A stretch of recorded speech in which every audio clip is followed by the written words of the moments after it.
آپ نے حضرت عمر سے فرمایا عمر تیرے زمانے میں ایک شخص آئے گا، اس کا نام ہوگا اویس، اس کا قبیلہ ہوگا مراد، اس کی شاخ ہوگی کرن، اس کا رنگ ہوگا کالا، قد ہوگا درمیانہ، اور ایک سفید نشان اس کے جسم پر ہوگا۔ جب وہ آئے تو تم اس سے دعا کرانا، علی تو بھی کرانا، عمر تو بھی کرانا، اور میں قسم کھا کے کہتا ہوں کہ اویس جیسوں سے دنیا بھر جائے تو عمر و علی کے ایک بدن کے بال کے برابر نہیں، لیکن اس کے ذریعے سے ایک پیغام آگے پہنچانا تھا۔ تو حضرت عمر اور حضرت علی حیران ہو کر دیکھنے لگے کہ ہمیں کہا جا رہا ہے کہ اویس سے دعا کروائیں، وہ ہم صحابی وہ تابعی۔ تو آپ نے فرمایا اس نے ماں کی ایسی خدمت کی ہے، جب وہ ہاتھ اٹھاتا ہے تو اللہ ہاتھ واپس خالی موڑتا ہی نہیں۔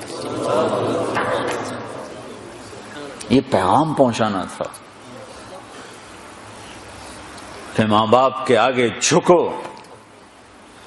جس دیش میں آپ رہتے ہیں یہاں کام کی رفتار بہت تیز ہے، ماں باپ اگر موجود ہیں تو کم ہی کچھ نصیبوں والے ہیں جن کو کچھ اولاد کی خدمت ملتی ہے، ورنہ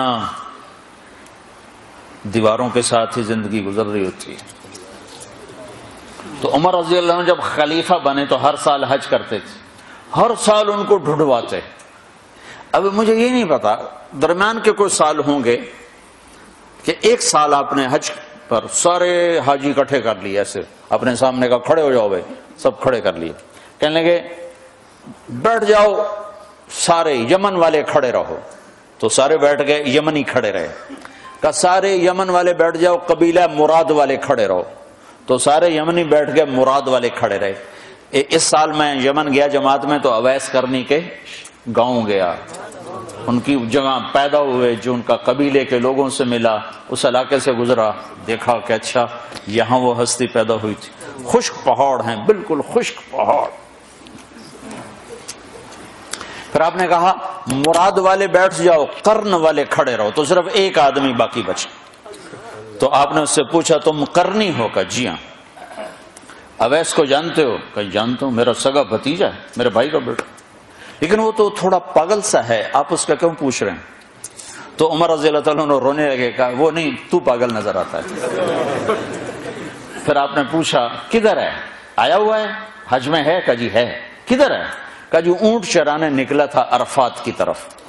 تو حضرت عمر نے حضرت علی کو ساتھ لیا اور دوڑ لگائی اور پہنچے عرفات کی طرف، تو دیکھا تو ایک آدمی ایک کیکر کے درخت کے نیچے نفل پڑ رہا اور اونٹ اس کے چاروں طرف چل رہے۔ تو یہ دونوں حضرات بیٹھ گئے، تو انہوں نے اویس نے محسوس کیا کچھ آ گئے لوگ، تو انہوں نے نماز مختصر کر دی، سلام پھیرا۔ تو حضرت عمر نے پوچھا کون ہو بھائی؟ کہا جی مزدور ہوں۔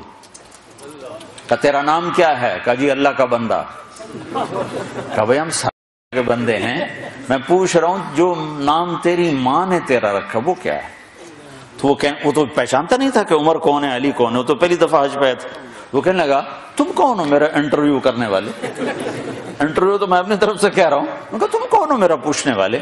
تو حضرت علی بولے یہ امیر المومنین ہیں عمر بن خطاب اور میں ہوں علی بن ابی طالب۔ پھر وہ ایسے ایک دم گھبرائے، دونوں کو سلام کیا، میں معذرت چاہتا ہوں میں نے پہچانا نہیں۔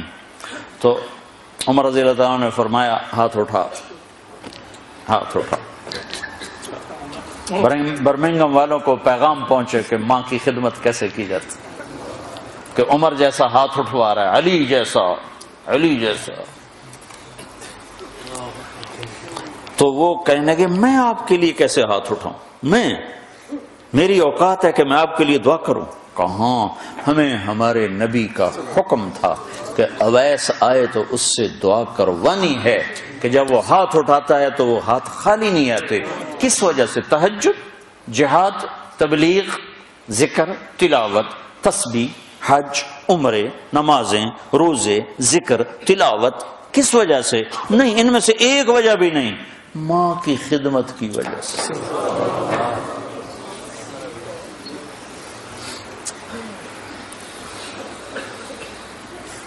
پھر ایک اور جگہ آپ نے فرمایا کہ لوگ جب جنت میں چلیں گے تو اویس بھی چلے گا، جب جنت کے دروازے پر پہنچے گے تو اللہ تعالیٰ فرمائیں گے اویس کو روک لو، باقی کو جانے دو. تو اویس گھبرا جائیں گے، کہیں گے یا اللہ مجھے کیوں روک لیا ہے؟ تو اللہ تعالیٰ فرمائیں گے ٹھہر جاؤ، جانے دو ان کو. ہاں بھائی اب یہ سامنے جہنم کے لوگ کھڑے ہوئے ہیں، تو شفاعت کر، تیری طفیل لاکھوں انسانوں کو جنت میں ڈالوں. تجھے اس لیے روکا ہے کہ تو شفاعت کر، جدھر تیری انگلی اٹھتی جائے گی ان کے لیے جنت لکھتی چلی جائے گی، ان کے لیے جنت لکھتا چلا جاؤں گا جدھر جدھر تو انگلی اٹھائے. صرف پونڈ ہی سب کچھ نہیں، مائیں بھی بہت کچھ ہے. صرف پونڈ ہی سب کچھ نہیں ہے، باپ بہت کچھ ہیں. وَقَضَىٰ رَبُّكَ أَلَّا تَعْبُدُوا إِلَّا إِيَّاهُ وَبِالْوَالِدَيْنِ إِحْسَانًا.